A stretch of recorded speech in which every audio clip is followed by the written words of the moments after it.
We are live from New York. Except we aren't. It's Saturday night with Jimmy and Donnie. Well, that sounds pretty good, actually.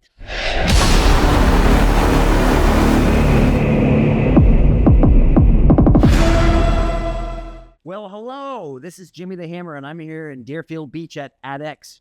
Adex Clubs. Not Adex. Clubs. So not Adex. You can say Adex. You can say Adex. With Dawn, the proprietor here. And I'm going to put my hat back on because I'm losing my hair. So I'm here at Adex Clubs with Dawn, the proprietor, and he has been kind enough to host a Mark Wildman event where we did a club training seminar over the weekend and gave us samples so that we could use them for those of us that did not bring their own, because I figured we were right next to the home of the best club there is. And this video is being brought to you by Adex Clubs. It is. So we're here with Donnie, and I wanted to talk to Don about why did he start a club company? This all spawned out of an injury that I obtained in 1996. I lived with the injury for 10 years. I had a strained AC joint ligament. My AC joint was opening and closing, pitching nerves and tendons in my shoulder going down my arm. And I lived for 10 years with that annoyance of pain, chronic pain from it, until I discovered club training. I was looking for an alternative way to exercise because at the time, I went from being a fairly accomplished weightlifter, power lifter, to not being able to do a push-up. And in that time, from lack of training and not being able to work out the way that I was used to working out, it actually cut my diet in half so that I lost a lot of weight. I had to take the weight off because I was getting bigger to be stronger, to do, strength games, powerlifting, strongman. I had gone to 3 doctors. They suggested a screw in my shoulder, but one of the doctors said therapy might work. They said my ligament was so stretched that it was always going to be sloppy. It's kind of like when people roll their ankle and they constantly roll their ankle after that because the ligaments get loose. So one doctor said therapy might work. I talked with therapists about it, and they said, yeah, you're going to have to do like band exercises. And they were talking like 2 years of therapy to tighten this back up. And I'm thinking 2 years, I'm not going to exercise. I was down to just basically running. That was my only workout. And I was doing some kayaking, very little, trying not to get so much the motion in here. With that, I stumbled across a video of a guy doing a mill with a club. And I said, that's the exercise I need to learn how to do. I couldn't afford one of his clubs at the time because I was very strapped for cash. I had a terrible job and I was paying child. So I searched around the house. I started with a baseball bat. Baseball bat wasn't heavy enough to give the tractioning effect of the weight of the club. Being a baseball bat's only like 22 ounces. So I took a one-sided dumbbell. I took a 6-pound dumbbell and I took the weight off of one side, a 2.5-pound weight off of one side. And I just swung that around. And I said, I'm going to do this for 3 months. I'm going to do 100 reps on each arm. I wasn't doing the exercise properly. I was just kind of like, I was just like trying to do it. I wasn't doing it properly at all. And lo and behold, at the end of the 3 months, I dropped to the floor to try to do a push-up. No pain whatsoever when I was in the bottom plank position, the low plank position. Mm-hmm. I had no pain. I could do the push-up, and I did 11 push-ups, which was the most that I did in 10 years. So for 10 years, I was just jogging. I couldn't even like run at a good distance because the vibration would just set off my shoulder, the pumping of the arms. So like it was actually limiting. I was trying cycling, the vibration from the bike setting my arm off. Mm-hmm. So, and also too, at that time I was a pizza man. So I'm constantly doing this all day long. So that led me to do the dumbbell. And the dumbbell was one of the dumbbells that have a bolt in it. And so I said, wait a second, there's something to this. Let me try it with a bigger weight on there. And then I was like, why doesn't anybody make an adjustable club? I started looking at the clubs, the ones that I couldn't afford at the time. I said, why doesn't somebody make an adjustable one? So that led me to start building my own, because I thought there was some value in here. And also too, shoulder injuries are like, I think it's either the number 2 or the number 3 injury listed by the CDC that most adults get. The first one's being your knee, second is hip, and either the second or third is your shoulder. So I was just kind of like, people need a way to do something with their shoulder let me mess around with this. I'm kind of a tinkerer type of guy, got a little bit of a hobby mechanical background. I just took a T-ball bat and started sandwiching weights in it and made some threads for it. I played with that for 2 years. That was in 2008, 2009, 2010. My life changed by then. I was now a crane operator. When I became a crane operator, I was sitting on a job site and I started sketching out clubs with a thread in the middle of them and calling machine shops to see if they can make this.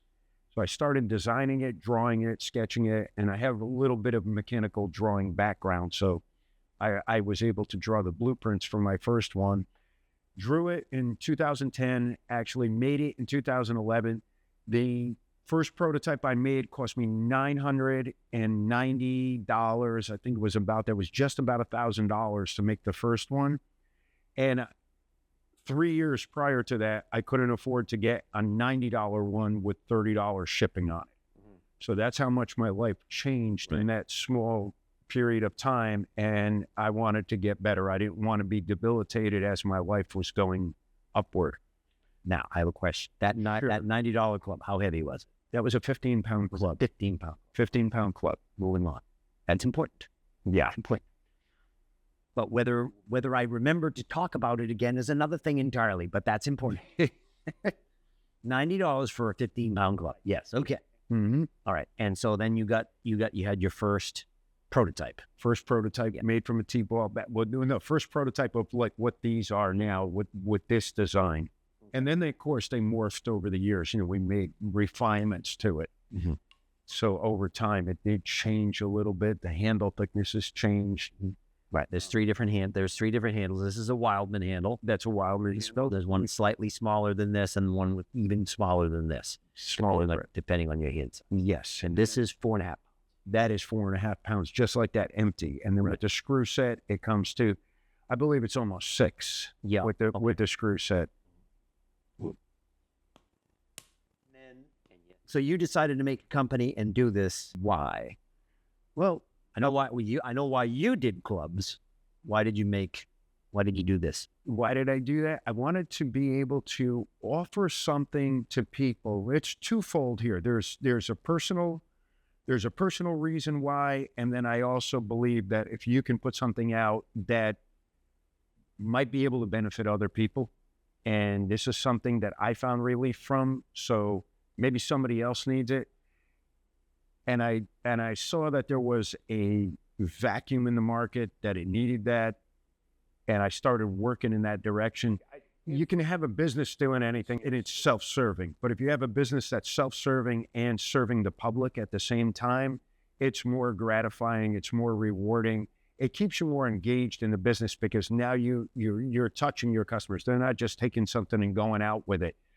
All of the customers have constant feedback. And that's not constant, but we have more communication with our customers than, let's say, somebody selling, like if I was selling you a can of beans, they're not going to talk to me. Right. But most of the customers that purchase Adex gear will contact us either about training, where to get training, other gear. Am I training the right way? It's just a great interaction with people, and it's helping them get better too. And also, personally, I was at a point in my life where I was doing a highly dangerous job. I was getting a little, I don't want to say it's PTSD, but you're beginning to get to that point. It is. When you're coming down from work every day and you're doing something dangerous and you're like, thank God I made it through work. Yeah. And that's 5 days a week. It kind of wears on you after a few years of doing this. Like I say, there's an old Chinese curse that says, so you're in construction, you're up on a crane. There's an old Chinese curse that says, may you live in interesting times. When you're in construction, you work for the railroad, you're a police officer, a firefighter, you understand why that's a curse. It doesn't sound that bad. And I'll take, but in construction, you want nice, boring days. Yeah. Nice, boring days. Railroads, you want very boring days. When you see a railroad car up on 2 wheels that you put there, that's very exciting. Sure. And it's very interesting. It is very, very interesting. And it's not something you like, I don't ever want to see that again. Either like when your crane is like when you get all the alarms because they tell you can do this, but all the alarms are going off because the alarms are telling you you're going to fall over. and you're kind of high, probably that's one of those things. This is very interesting. Yeah, you know, Unpleasant. when you get to that point, that was one of the realizations that I had where I actually had a warning system. I ran some older cranes, a lot of older cranes. So when I got into newer cranes that had warning systems in them, and the warning system would go off, I would always take a picture of it before I did anything about it, because, you know, like it's starting to get, you know, near the warning. Yep. And the alarm is starting to go, like it's not in the red yet, but it's in the yellow and it's getting to orange.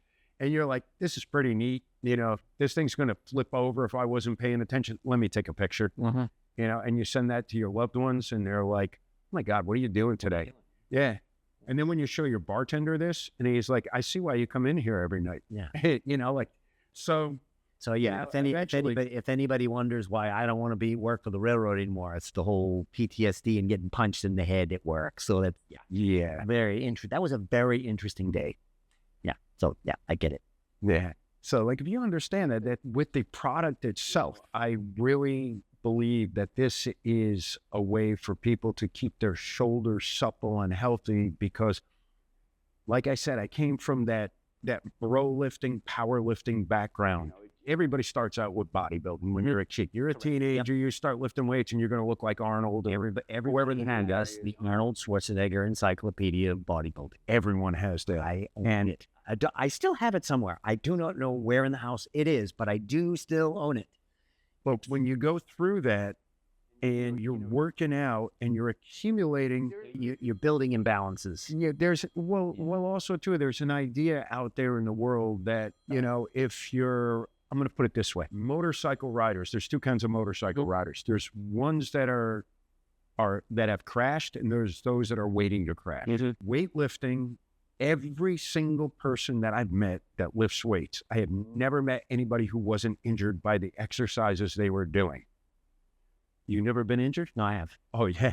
I've never met anybody. So I started saying, well, there's weightlifters that got hurt and those who are waiting to get hurt. And eventually it comes that way because we try different things. We're always switching up our programs. We're trying the latest and greatest, and we are training for, and I'm going to throw this out there and people are going to blow up on this. You think you're training for fitness, but you're not. You're training for a mirror sport. You're training for a numbers sport. And even if you say, well, I just do bodybuilding or physique shaping or anything like that, you're still trying to get bigger, stronger, and move more weight. So anytime you're trying to move more, do more, there's risk of injury, and it exponentially increases. Now, that is not necessary. We're not saying that's a bad thing. That's not a bad thing, but as long as you understand that, it's an interesting concept of injury occurs when load exceeds capacity. Yes. Okay. Yeah. So what most of us do is you train the pecs, you train like the shoulders, you train the pecs, you train the shoulders, you train the deltoids, you train the back, but then you don't train like all the supporting muscles around it. So yeah, all these are strong, but the thing that gives you the extra capacity is the smaller one. It's the smaller one that no one ever trains. And so anybody that ever says, because I know we were bringing this up between Mark and I think yourself, club training is stupid. What's that, guys? I mean, you're throwing a baseball. It's like people do it. You go out and play. If you want to go out and play, that's what you're doing. That's literally what you're doing. And you're training what you're doing. Swinging a hammer or like a shield cast is if you do a sledgehammer, use a sledgehammer or an axe the correct way, it's actually a shield cast. Yes. So yes. But, you know, like what you're saying, like if you think about it now, so in my 40s, I started realizing the imbalances that I had. Okay. And after I got that injury, I was in my mid 30s. Now that injury left me unable to extend this arm upward.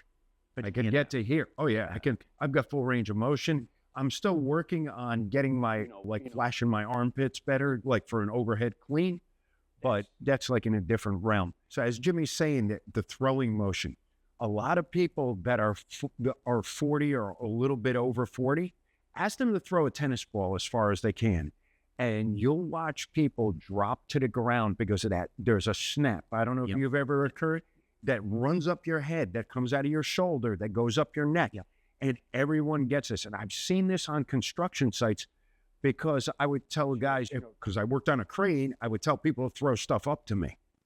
And if they were at a level where they could reach me, if I was only 40 feet high or 30 feet high and they tossed something up to me, I could catch it. But I watch these guys grab their shoulders. And I'm like, this guy's working all day long. Why is he grabbing his shoulder? It's because the little muscles that weren't trained, the bigger muscles are overpowering them. Now you get a pain in the little muscle, and those are brutal. Those are the pain in the bicep doesn't hurt as bad. Pain in the quadricep doesn't hurt. Pain in the pec doesn't hurt. Pain in your rotator cuff, that'll branch out to your ear, to your shoulder. The most pain with a pinched nerve, but the most pain I've ever had was I was at a batting cage. Hadn't swung a baseball bat in a long time.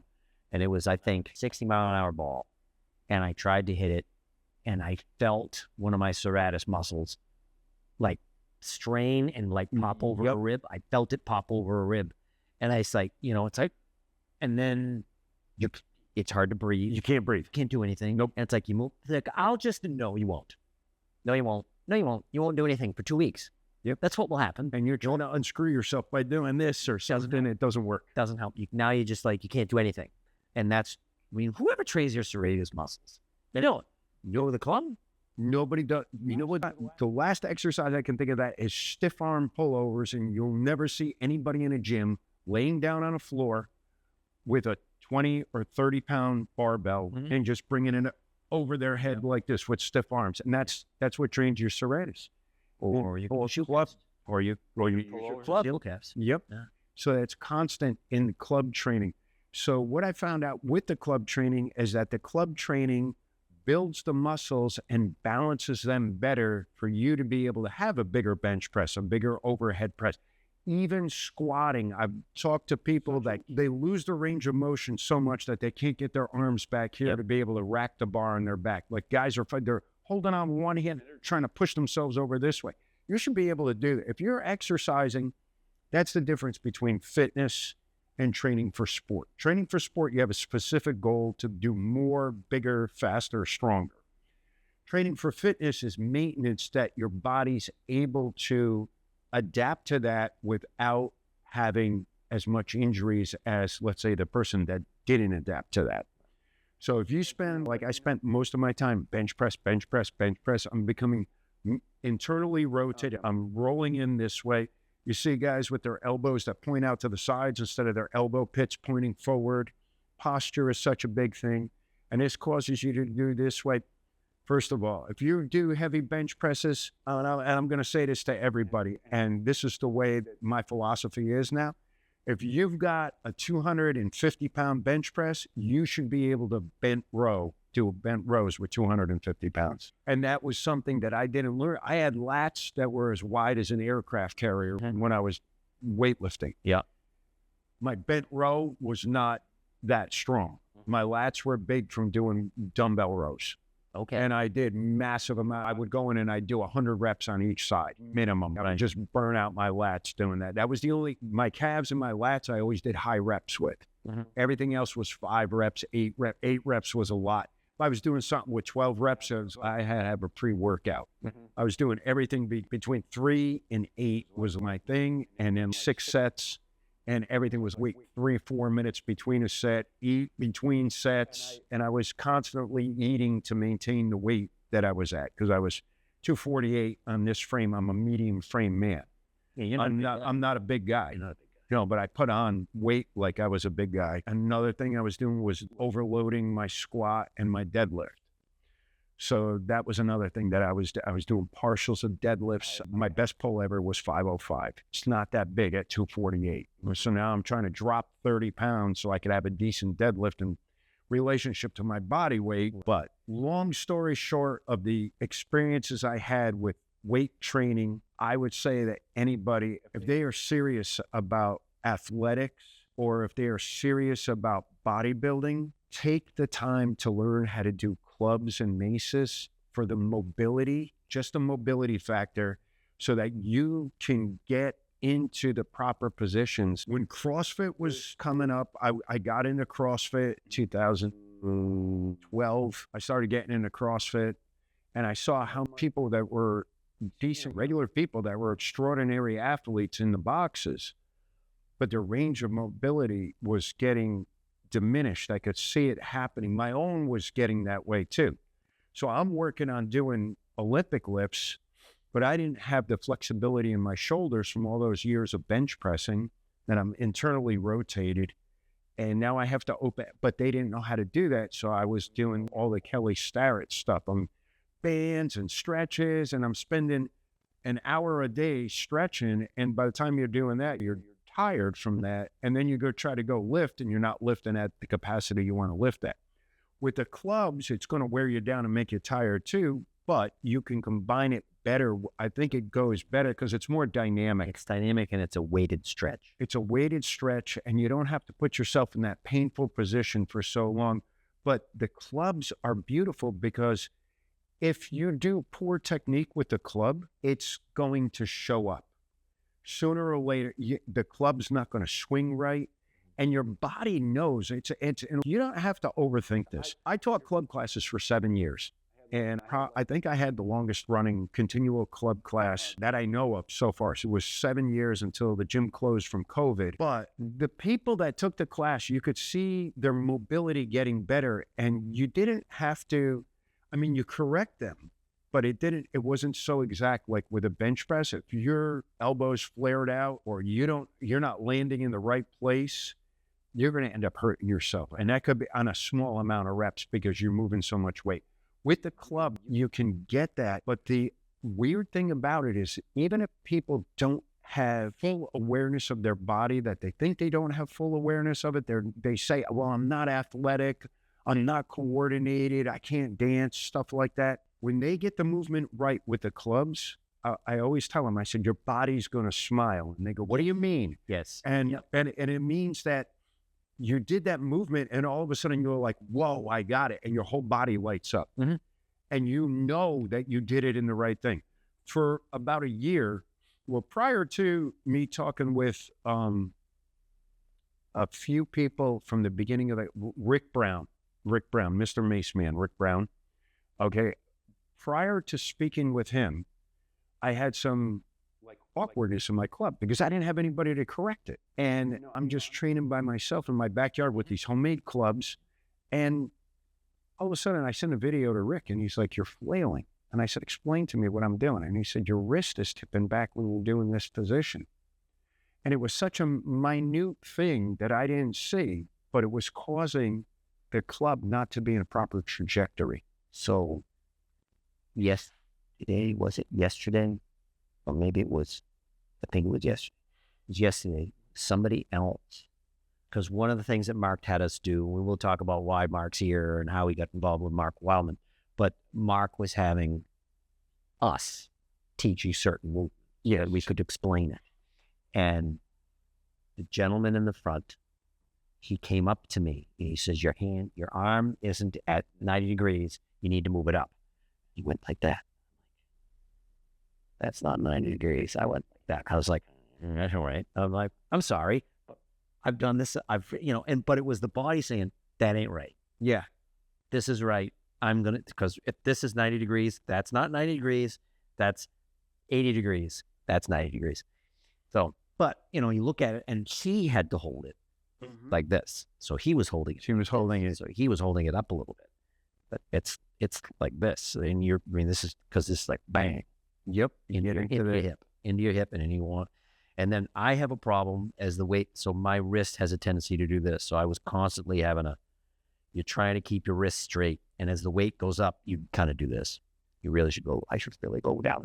But Mark will mock you. That's it. He will mock you if you go down your weight. Even if you should, he'll still mock you. It's almost like a self-correct. If you really pay attention to the movement, It's almost like a self-correct. It seems complex for a person that doesn't understand it. Like when you tell them you got to learn how to do this, this, and this, if they're truly exercising for fitness, like we established before, like exercising for fitness and exercising for sport. If you're truly exercising for fitness, You want everything to always be in alignment. You always want good posture. And what I'm finding now is more is less. 5 reps is good. So if you did 20 reps of something poorly, you got the work in. The work was there, but the work wasn't A+. So I'm also heading towards fitness in my life. That's the goal. So I don't care about being 225 pounds of rip muscle anymore. I don't care about being 250 pounds and being able to lift up the bus. I want to be able to run around the bus. Yeah. Because I used to be able, Get out of the way. I used to be able to pick up a house, but if you asked me to run around it, I'd have a heart attack. Yeah. I could flat foot jump over a bus bench at one time in my life. All right. Okay. Stand there and jump over a bus bench. But if you told me to continue running for 100 yards after that, I'd be like, I'm not doing that. Now I'm able to do those things. And what is more useful as a person, if you're out in public and somebody needs assistance with something, Right. getting there quickly, being able to run after family members like children, dogs, that's another thing. If you're an active person, the goal is to be more active in your life. And this is an exercise system that will make you more active because it's allowing you to have more mobility. It's not binding you up that you're using such a heavy weight where you're going to become imbalanced in a way where you're going to become medially rotated or externally rotated to the point where it's going to be a problem. The leg work doing with this, I mean, it sounds like nothing if you're holding a 25-pound club and you're doing squats with it. But if you're holding a 25-pound club and you stack your body properly and you work from a club on your shoulder to a club that's, supported this way to extended arms, and then you're doing a squat like that, that is a different game. And I've seen guys that can squat 400 pounds, and I've given them a 45-pound club to hold that extended arms to be able to do that, and they can't do that. They cannot, their squat falls apart. So, yeah, you're great in that position with the load on your back. When do you ever have a load on your back? When are you ever bench pressing something in real life? You're throwing things, you're reaching for things, you're grabbing somebody, you're opening and closing doors. Martial arts, this movement is basic. To defend yourself, you're opening and closing doors. Well, I will say this. It's like, so an interesting thing that happened at the seminar with Mark is he was asking about what is the basic, I forget what the question was, but what is the basic attack? The basic punch that everybody throw, that you learn first, which is that. Yeah. So this is the basic. So he had his arm up to protect himself, and then he swung something at me. Now, I've done staff drills. We have the videos on the channel about staff drills. I've also done shield casts and stuff. I didn't think, I just did that. Now, I've never taken martial arts other than Mark's staff drills. I'm not a violent person. I'm not saying that's necessarily bad. I'm just saying that's not my MO. That is not my MO. And so for me to not think and just do shield cast, I just shield casted and protected my face. So, and that's from staff and doing shield casts. And this is, you're an exact example. You're a real world example of when you hear that thing. I think it's a Jordan Peterson thing where he says that all men should be capable of violence, but live a peaceful life. And you control that. And that's what he's talking about right there. You have the ability to defend yourself. That's an act of, defending yourself is an act of violence. You have to do that. But the thing is, like with defense, the cool thing about it is not thinking. You're automatic. It was just, yep. And that's what the training, it's like, remember, wax on, wax off, wax on, wax off. The whole point of that is you're training your nervous system to just do it. To just react to input. That's like a lot of Mark's training and things, and clubs. It's like, it's not that you want to be violent. It's not that, but I mean, it's a great way to train your shoulders. But the point is you're getting used to the movement of just protect your face. That's what a shield cast is. Protect your face, protect your face, protect it constantly. With weight, which means without weight, you're going to move twice as fast. Like, it is amazing. You see Mark, and Mark is a big guy. I haven't seen you move, but it's like Mark is big. I'm not fast. I'm not fast at all. That's not what I trained to do. But he's like all of a sudden, like on. Yeah. He's on and he moves. Yeah. And I would like to get to that point. So how did you get involved with Mark Wildman? So when I started the company, and most of the training for clubs and maces was done in time. You probably remember that like a few years back that like, people say, do this for a minute, 30 seconds, you know, everything was like that. And I was like, why aren't they applying sets and reps like weightlifting? Because the background I came from, thick-headed guy, I'm in Florida and I'm building the clubs. There's a guy on the West Coast named Mark Wildman who's developing training programs for clubs, kettlebells, sandbags, body weight stuff, staff fighting, you know, all these martial art adjacent training techniques. And I didn't know about them. I heard of them, but it was just never. But basically, it's kind of a cool story. So as time's going on, I'm trying to figure out how to market my clubs. I'm a one-man band. I'm trying to do everything. I've got a guy that's helping me that's a website guy.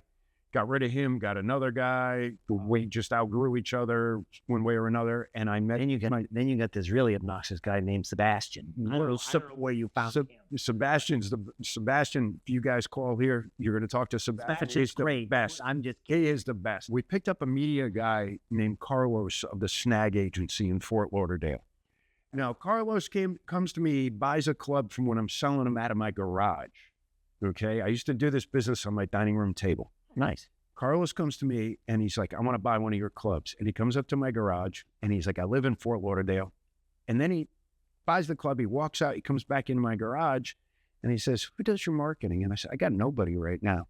And he said, would you like to give it a shot? And I'm like, sure. And I didn't ask him any qualifications or anything. I'm just like, anybody that's going to help me, I'm just going to take it. If it's a few bucks, whatever. I just need help. I don't know what I'm doing really. I'm just spending my whole day on Facebook talking to people about club training and how great it is. Carlos is like, let's do something. And he started working with me. And he got me in touch with Mark Wildman because Carlos, which he should have led with this, and I laugh at it all the time. Carlos is a multiple Ironman, okay? He trained for Golden Gloves boxing. He's run a New York City, a Boston, and a Chicago, and I think Los Angeles marathon. And he's done some other insane bike riding stuff and things. So the guy's a total jock, right? And he's into this type of stuff. And I didn't find this out till like a year after. And I'm like, you're supposed to lead with that, bro. We're a fitness company. And he's like, but I didn't think it would matter. But he's a very humble man, as you can see by the description I just gave. And he's very good at marketing. He said to me, I've been getting this kettlebell program from a guy named Mark Wildman.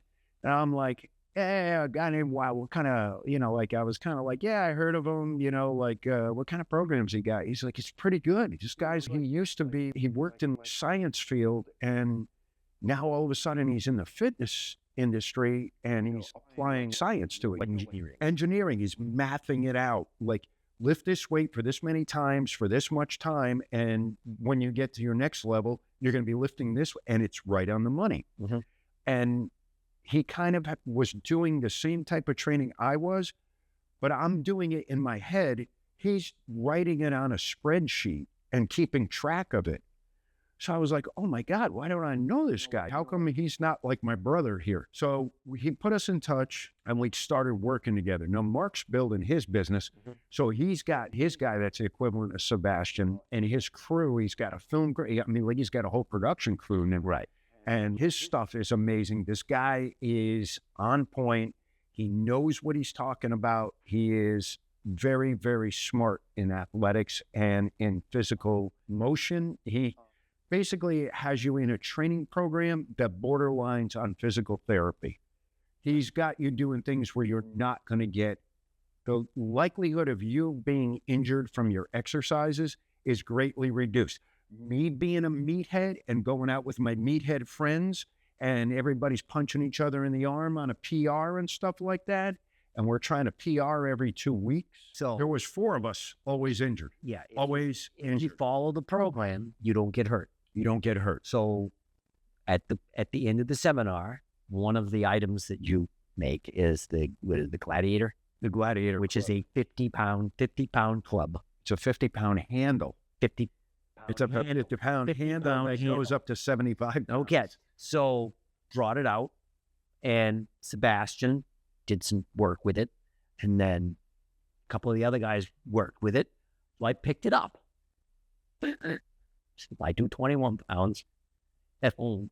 I picked it up, and I did 2 shield casts on the right side with it, and it happened. And my elbow said, "That was dumb." Yeah. And as calm as Mark said, that's why you do the progressions. And he's exactly right. Now, but one of the big points is, what is the key to, most people wouldn't think of this, with clubs, the key to making clubs work for anyone is what? The adjustability factor. No, not just that. Not just that, the other side. Not that side. Oh, the weight. Well, that's what I was going to get to. I was going to say, pound. It's so the 1 pound weight. When you get to the adjustability factor and the fact that we make 1.25 pound weights, this was also a reason why we plugged in with Wildman. Mm-hmm. Most fixed weight clubs that were non-adjustable clubs, that's basically what 95% of the clubs in the market are. There's nothing wrong with them. There's nothing wrong with them. They serve their purpose. You're right. But you get a tool that's like this and it weighs 5 pounds. The next one is 10 pounds. Your wrist cannot support 5 pounds. And when you reach a certain level, your stability in your wrist and your elbow is going to fail. So the first progression we went to, it was the 2.5 pound weight. That was very important. Then I realized that the 1.25 pound weight was even better, because now you can micro load. This is like a fractional plate for weightlifting, for powerlifting. So the 1.25 pound weights.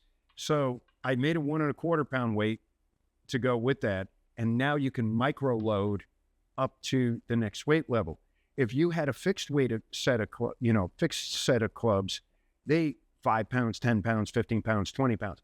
This goes, 5 pounds, and then you go 7.5 pounds, 8.75, and then you go to 10. So you've got 3 steps in between there. Right. So for instance, in my case, when I do single arm work, my right arm can manage, I don't know, probably 12, 15. It's the 5 pounder.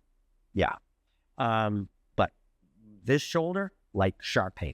Yeah. It does a certain weight, sharp, like very uncomfortable. It'll work. I can get it to work. I can work through the pain, but it's like sharp, like there's a pin in there. But I can micro load it 1.5 pounds. So if I get it to where there's no pain, do 3 days of that. When I say 3 days, you can do like just Monday, Wednesday, Friday. Next week, go up a pound, and it probably won't hurt, because you do that, move and do that for a week, and then go up another pound, and then another pound. So you're not like, as Mark will bring out in his videos, the lower size, you could go 5, 10, 15, but then when you would go, 25, 35, 45. Well, the club manufacturers, they're starting to jump. So when you hit 25 pounds, they jump in 10 pound increments, which is, I don't know. Yeah, you're going to be ridiculously strong. You don't only have to be ridiculously strong. You have to have been doing it. You have to have the skill to do it. Yeah, you have to have the skill level. The skill level to do the clubs is what deters a lot of people from doing that. But the skill is what is strengthening all the little muscles and getting the stretching motion, with the weight, that when you cast the weight out and you're drawing it back, that whole motion there is so much more important than like you trying to press a 50-pound dumbbell. Right. That's more damaging. It's more joint compressing. This opens up your joints, allows for better blood flow. So if you incorporate your club training with, let's just say, heavy resistance training, weightlifting, you are going to be a much better weightlifter. And taking the time to learn the skills, also, it builds something inside you as you practice. Like when people say the journey is more important than the destination, meaning pay attention to the little nuances. Like I've become exercised my whole life. All right. From 50 to 60, I learned more about my body than from 12 years old to 49 years old. So look at that big gap that I was exercising from 12 to 49. So that's 40 years. That's 38 years of working out. I learned zero, except it hurts when you get hurt. Oh, yeah. And it sucks when you're off for 3 months. Yes. And it sucks when you're going to a chiropractor every day because you're compressing yourself so much and you have to be stretched out. Yeah. When you have a tool like this that opens up your spine, opens up your shoulders, gets you to, like I was talking about the squats earlier, getting your body in different positions and doing the squats, it makes your weightlifting squats better. I mean, this is the only way I train now. And I'm going to say, right now I'm on the injured reserve list. I fell, I jammed my shoulder. I got a little bit of thoracic outlet syndrome going on because I got some scar tissue that's in there. I've been going, this is 6 weeks now. I haven't worked out. I'm getting a little antsy from it. I've also lost like 9 pounds from just not training. I'm going to get back in it as soon as possible. As soon as the doctor says you can start doing your stuff again. He doesn't want me doing anything right now.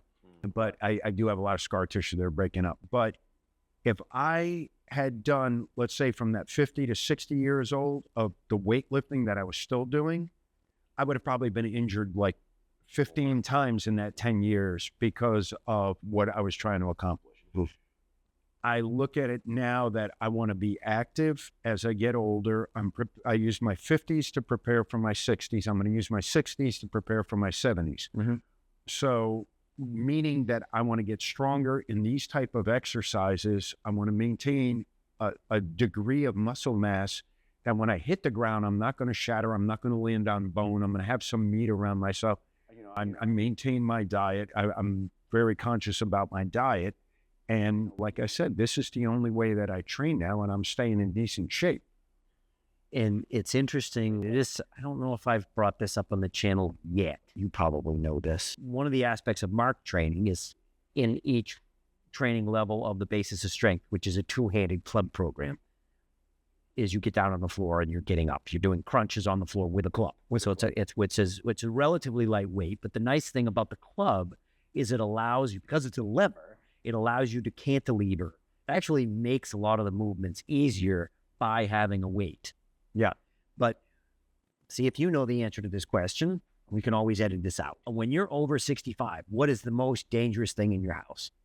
The floor. The floor. The floor is because, I mean, here I live in Florida and we've got the highest rate of people over 60 here. I think we get the highest population. I think was it Arizona? What's the next retirement state? Arizona or New Mexico? One of the Southwest states is catching up to us. But, you know, that's why we had high COVID numbers and stuff like that, because everybody was 100. So they're just barely hanging on. And these are people that didn't take care of themselves. They're the generation that my parents came from. And they got bad medical advice, they got bad exercise advice, and they got bad dietary advice. And they paid for it. Okay. They might have had good money, but they had bad everything else. We're learning as we're going along how to maintain ourselves, how to be able to be active. I think that my father at my age, he wasn't able to turn his head like this. My father would have to turn completely around. And I used to say, Pop, what's the matter? You got to start loosening up. Oh, I'm fine. Walk like all crooked. Pop, what's the matter? Oh, nothing. Fix that. So go to a chiropractor, stretch. Oh, that's not going to work. Go to karate class. They didn't want to do it. Because of course it's not going to work. But this is what you never tried it. No, because he can take a pill for it. Because the doctor would tell him, because he was a nuclear guy. He came from immigrant parents. He plugged into America. He became a nuclear family guy. He thought the microwave was the best thing in the world. He thought prepared meals were fantastic. And his life ended at 66. And he didn't get to enjoy his retirement. And this was a guy who played softball up until he was 55 years old, 2 nights a week. Oh, wow. All right. And he was just that debilitated. But him and his friends, they did not care for themselves properly. They didn't eat properly. We also know a lot more now than then. Yeah. And whatever the doctor told them, they believed. Even if the doctor, and we're still finding, I would rather talk to a physical therapist first before I talk to a doctor when I get an injury. Yeah. So I'll go to a chiropractor, physical therapist. Yes. So when I had my labrum fixed, tore labrum, and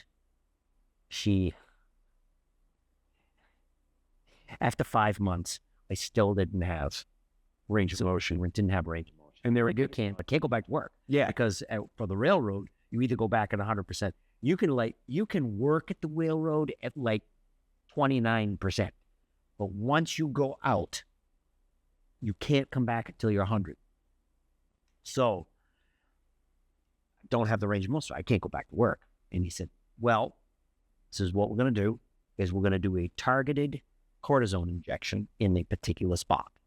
The first one didn't work because the guy missed. And then the second one, perfect. 2 or 3 days, like, oh, wow, this is fantastic. Great. Go to him and he says, well, good news, I have bad news. I says, the good news is that the cortisone shot has helped. Mm-hmm. The bad news is that because it helps, I fixed the wrong thing.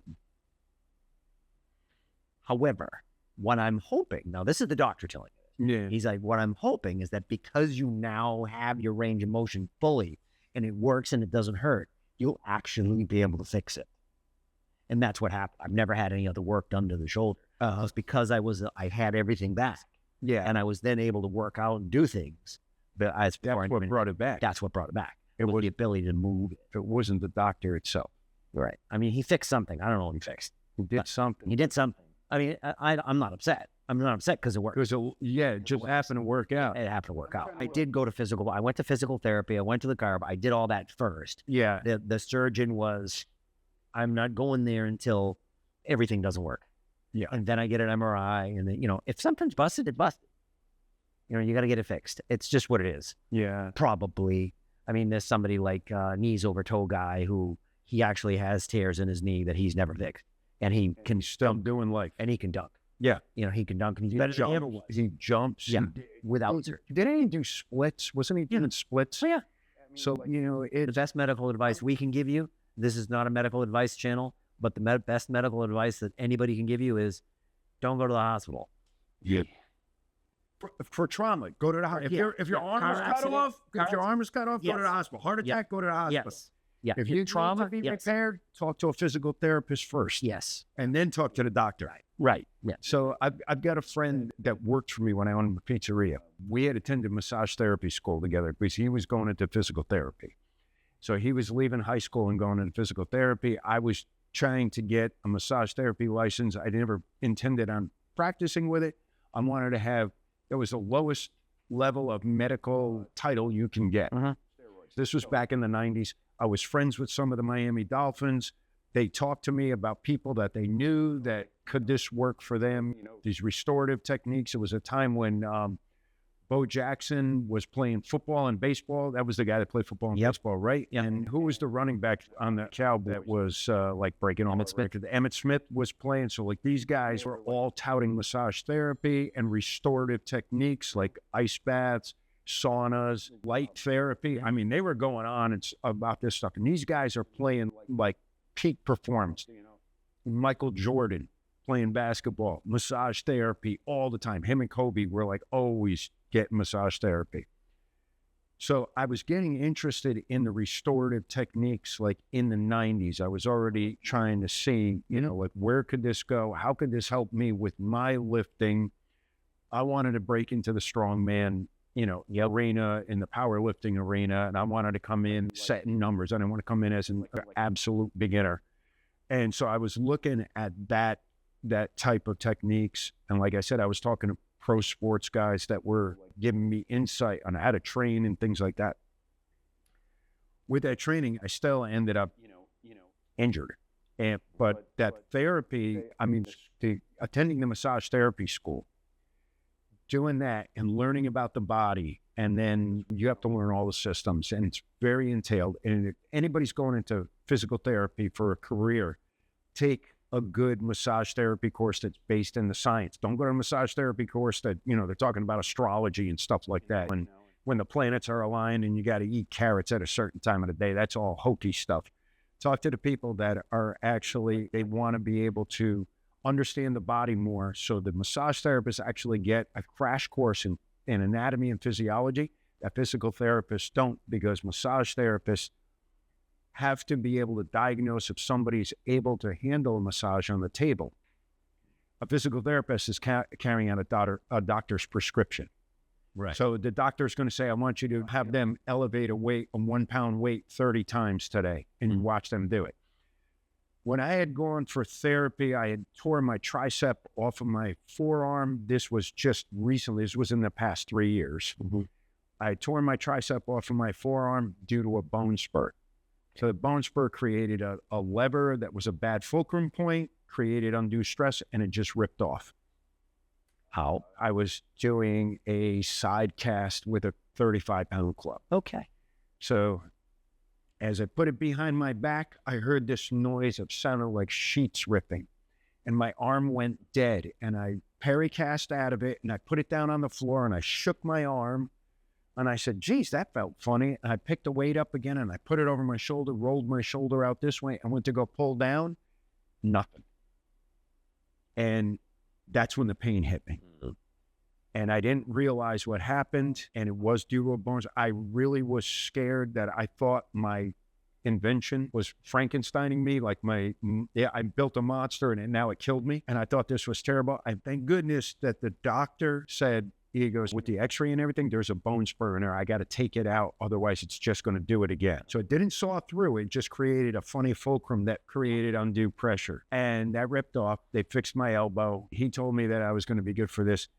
The therapy that I went to at my friend's physical therapy clinic, the guy that used to work for me, I came in there and he works with athletes. So if you go into his clinic, there's no ambulance chaser accident people in there. There's not car accidents. There's people who've been in comas for months.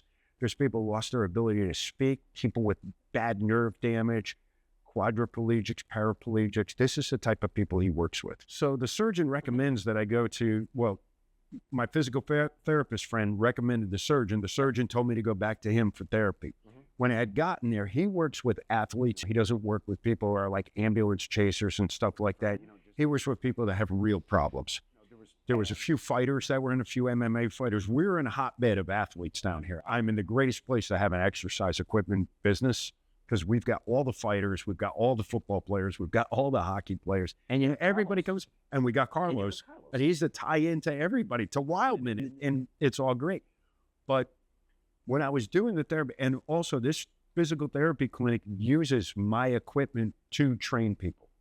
So they understand, they've attended clinics that we put on, workshops to use the equipment.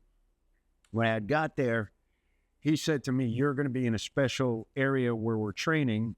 And he said, everything that the doctors recommend for the people that are in this area is up like 4 times. So when a lay person comes in, an average sedentary person comes in, they're going to start the person with a 1/2 pound weight, a 1 pound weight, maybe a 2 pound weight. Right away, I was put in with a bunch of tests. I can't remember the names of the tests, but I had to do shoulder elevation. I had to do a lot of elbow extension things with resistance applied by the therapist. They had names for all the tests, and they did like 6 tests with me to make sure my elbow and my shoulder and my wrist were all working well after this operation. They saw that I was in good shape. They told me that if I was a lay person, and this is why it's important to exercise, that everybody out there, if I was a lay person going in there, that means a person that doesn't exercise, a person who doesn't do any athletic things anymore and is becoming sedentary. Which is 95% of the population. Yes, it is. Sadly, it's true. They would have gave me a 1 pound weight to start with. Being that I exercise frequently and I understand what they're asking me to do, and I've got a little bit of my movement down. I wish I had my movement down better, which I am still learning. I'm always a student, still learning how to get better myself. They started me at a 4 pound weight, which actually prompted some of the people who were younger, that were other clients in there, other patients in there. They could see our training, and they were starting to say, well, why are they lifting heavier weights than me? Well, they can't. I started before that. And it's because, and these were people that were much younger, and I'm talking 15, 20 years younger than me. And the therapist actually had to tell him, because he maintained his body at a state where when he was your age, he was working to be better, not just letting himself go through life. 15 minutes a day, that's all you need. 15 minutes a day. I don't train for any more than 25 minutes a day. I train 3 or 4 days a week. All right? I'm not saying I got the best body or anything like that, but I could do a lot of stuff. I'm 60 years old. But I would say it's like, I haven't been training regularly with clubs lately. I did the week before this. But what I would say is I do 10 reps. Like literally I do 10 shield casts each direction because the club's there by the bed. I do 10 shield casts and on it warms my shoulders up. You could probably get away with just that. And that's how little you actually have to do. 15 minutes a day is better, but if all you've got, well, I don't have 15 minutes, all I have is 5. Great. Yeah. Great. Do some shield casts. Do some shield and pullovers. Yep. And it doesn't have to be a heavy weight. Just do them in good form. Do like I was talking before about doing things in 5 repetitions. It's better to do 5 really good ones than 20 crappy ones where you're all over the place and you don't have control of your body. And you hear people talk about like the mind-body connection when they're lifting weights. Remember all that from the Arnold stuff? I never understood that. Why would I think about my biceps while I'm curling? C.T. Fletcher, you're my slaves, make them grow like that. And I never understood that. But if you're having a hard time not comprehending that, but like I said, I didn't understand that. I didn't understand what they were talking about. So now I'm lifting in poor form because I'm not understanding the body alignment. And nobody ever explained that to me. I just wanted to move weight, and I moved it the best way I could. With this forces you to do what we were talking about before, when your body smiles. Like when you're doing the exercise and all of a sudden you get it right. It's like a light goes on. And that's when I said the body smiles. And everybody gets that little grin on their face when they get it, because they were trying for 2 weeks to get that movement down. And then when they get it, your body knows when it's all in alignment and it was working synergistic. 5 reps is good. Yeah. There's a term in kettlebells called greasing the groove. Greasing the groove. And what you're actually doing is you're training the nervous system to get stronger. So your nervous system understands it's okay to do this. And so now you're gradually taking less of the thought out of it, so that now you're able to use the muscle. So you don't have to train the technique. You're not training the technique. Now you're training the muscle. And that's the nice thing about the consistent reps of the club. Yes. And because it's a lightweight, just constantly you're doing reps. It's kind of very similar to kettlebells, but it's you're training rotational movement as opposed to curvilinear movement. Fancy words that we learn. Yeah. Yeah. Curve. Yeah.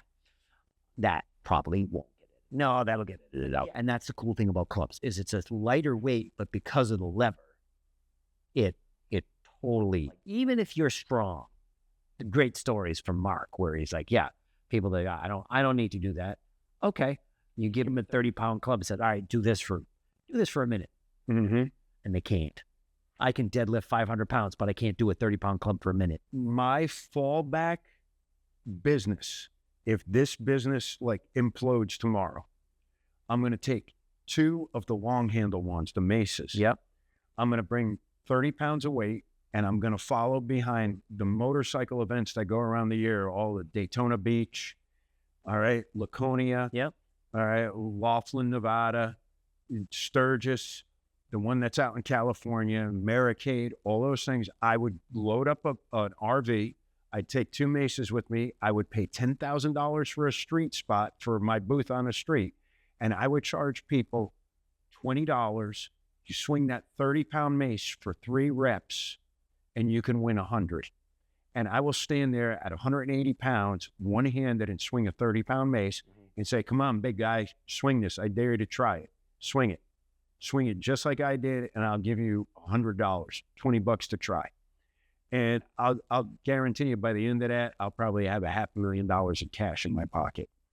And seriously, because they've been drinking too much to think it true. and they're big and strong, and they got a 400-pound bench press, but they can't put 30 pounds behind their back. And that I'm not saying this as like they're incapable of doing things, but this shows like the limitation of what you should be able to do. Every human should be able to swing that. Right. And the point is, if you're able to bench press 400 pounds, but you can't manage 30 but pounds. you can't manage a 30-pound club doing shield casts or pullovers, then that means that your rotator cuff is not strong enough to handle what you're pushing. So eventually you're going to screw up. Whereas if you're able to do the 30-pound club and bench press 400 pounds, that's great.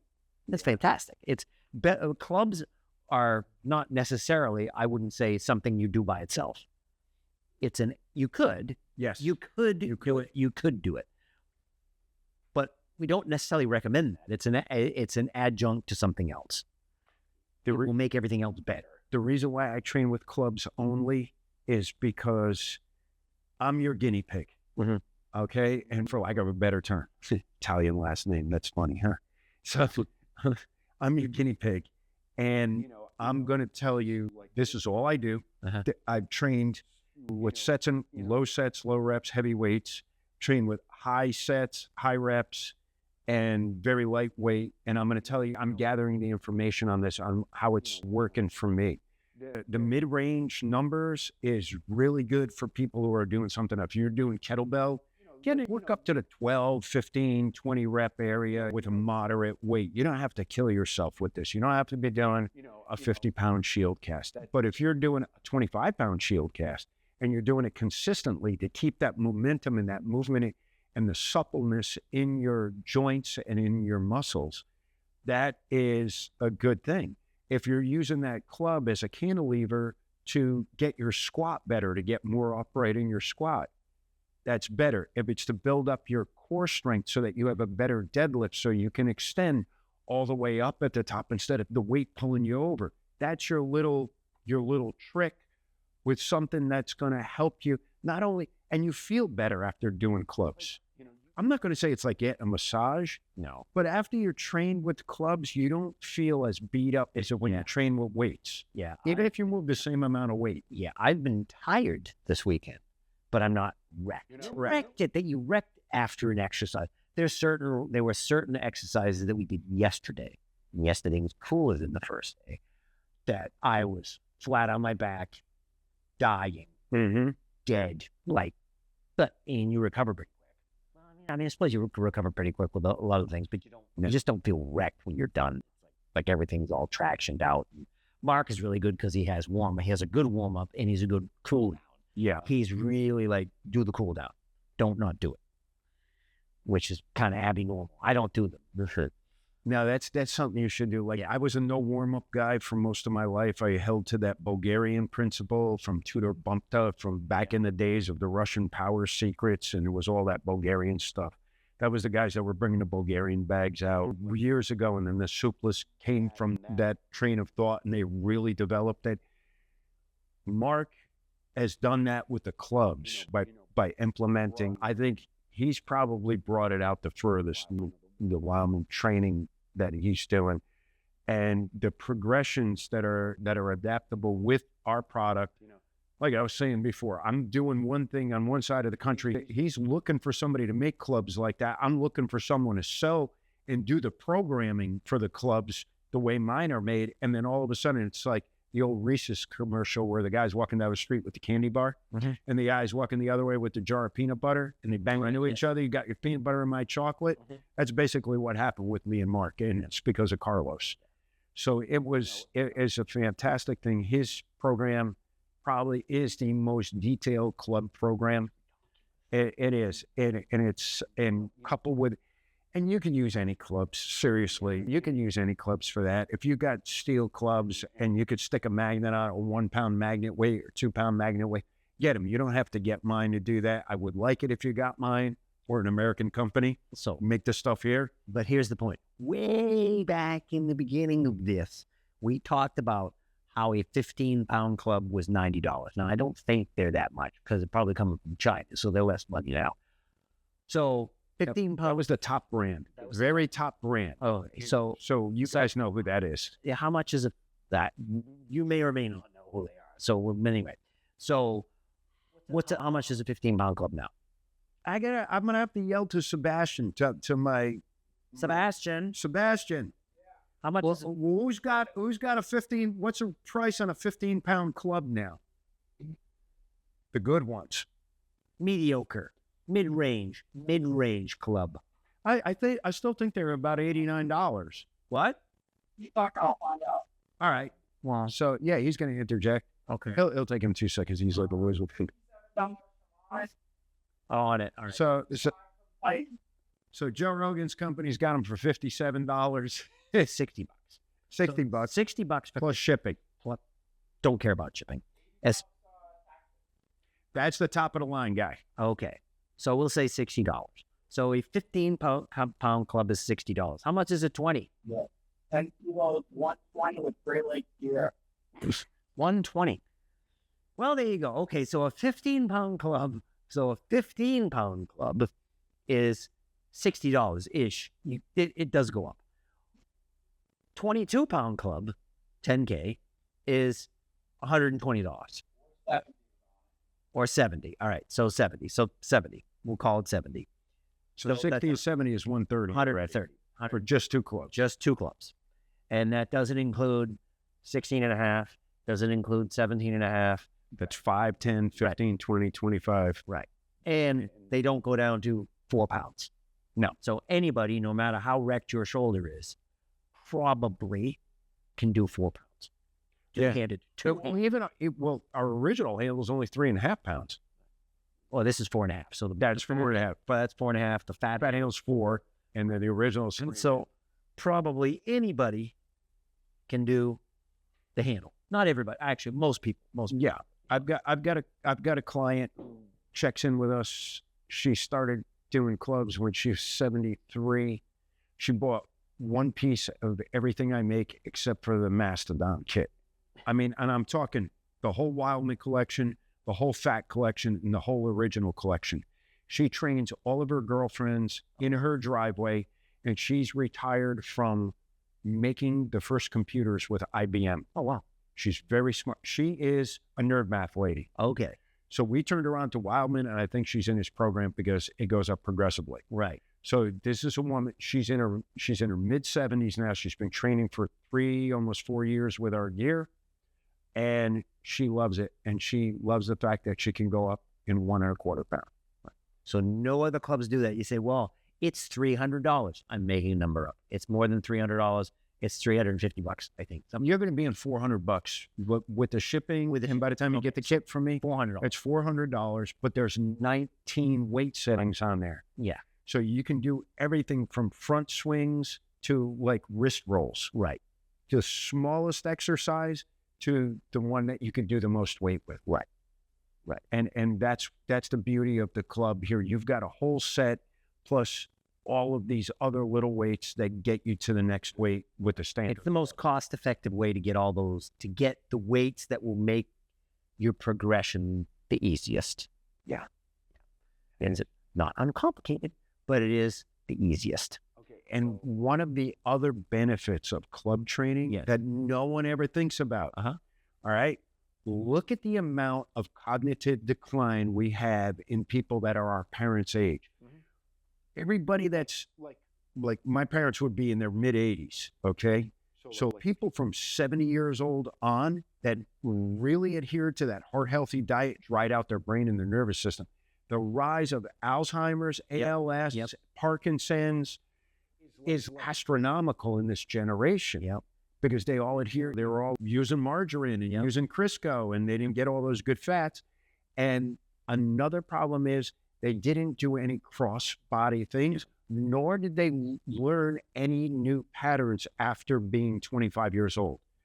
Dr. Tommy Woods, he's a neurologist, said that the people stop learning by 27 years old. People don't learn anything new after that. And that includes patterns. Hopscotch, constantly changing a hopscotch board and making it long is so good for your body. People don't even realize just jumping on 2 and 1 feet, even if you're taking both of your feet and putting them in one square because you don't have the balance, and then spread, just doing that and constantly changing the way the board is, crossing your center line with the exercise. Most weightlifting exercises don't do that. Maybe the landmine does, Right. landmine training, or if you're doing some kind of weighted boxing movement. But learning to box, learning karate, learning a self-defense technique, dancing, club training, kettlebells with more of not the hard style, but more of the freestyle of kettlebells where you're going cross-body, juggling the kettlebells. It looks goofy. Juggling Indian clubs. Even if you use Indian clubs, do cross-body work. I'm trying to do as much as I can to keep my cognitive faculty aware. My mother declined and ultimately demised from Alzheimer's. So now as I'm getting older and I have expendable income, the things that I want to do, I want to learn how to race a car. That it's aiming. You are aiming, you are controlling, and you are working 2 feet, 2 hands, and you're and a myriad of other things, shifting, etc. But you also have to make the decision, at what point do I get off the brake and accelerate? Yes. If I don't do it at the right point, then I could spin out. Alternatively, I'm going to lose, because if I don't hit this corner just right, if I hit it just right, I'll slingshot out of it and I'll get ahead of this guy. But if I don't, it's like when I was driving a tractor trailer, there was something very satisfying because I drove without a clutch. So going up without a clutch is very satisfying. So every time you get off the line in a tractor trailer, you have 8 opportunities to just let it go. When you could get it so that it would just go right in the gear and push and then go. And so when you're going up is easy. Going down, going down. Because technically you're supposed to double clutch on a downshift because you got so much weight. Yeah.